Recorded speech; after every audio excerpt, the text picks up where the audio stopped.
And welcome everybody. Wally George is here. Have no fear. The only talk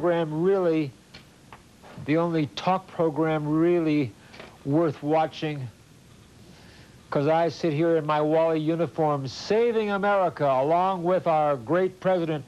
And you know that our great president, George W. Bush, is going to be getting great support from Wally for the next 4 years, for the next 8 years. Now, once again, I made the prediction during the primaries, as you recall, Hoshi, that George W. Bush not only was going to win the Republican primaries, but he was going to be our next president. And people scoffed at me, saying Al Gore was a shoo-in. Yeah. I don't blame you. Get out of here, Gore. He still looks mad. He still can't get over it. I was the one who predicted. That's right. He was pointing at me. Did you see him? I was the one who said George W. Bush was going to be the next president. And he is, right? Now I make another prediction. George W. Bush is going to wind up at the end of his first term with about a 75% approval rating, and he's going to be reelected in a landslide this time. No close one in the next election. I don't care who they put up against President Bush. How about Mrs. Clinton? Yeah, they say Hillary is thinking about running. Yes. She better keep on running. Yeah, just keep on running, run. I wonder what kind of progress she's going to make in New York as New York senator. Now,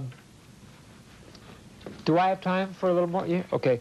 I told you I wasn't going to talk anymore about Bill Clinton, but I have to. Have you heard about the one-on-one meeting that Al Gore and Bill Clinton had after the election? No. Did you hear about that?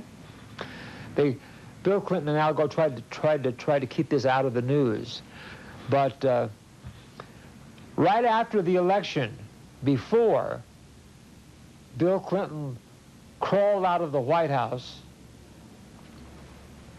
he and Al Gore had a little meeting in the Oval Office.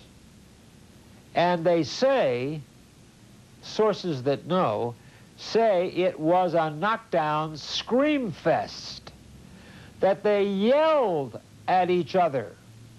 And the language was quite colorful, with Al Gore pointing a finger at Slick Willie and blaming him for his defeat because of all of the ridiculous, raunchy things, sleazy things he did with Monica Lewinsky and lying under oath to the grand jury and all the sleazy things he did, renting out the Lincoln bedroom and all that to supporters.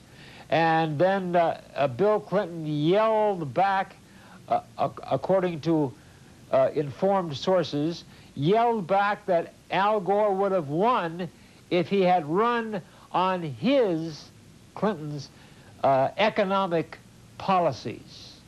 And they yelled back and forth for about 45 minutes. And I doubt they will ever speak to each other again. And who cares? So it's pointing a finger time between Al Gore and Bill Clinton. And I'll tell you the truth.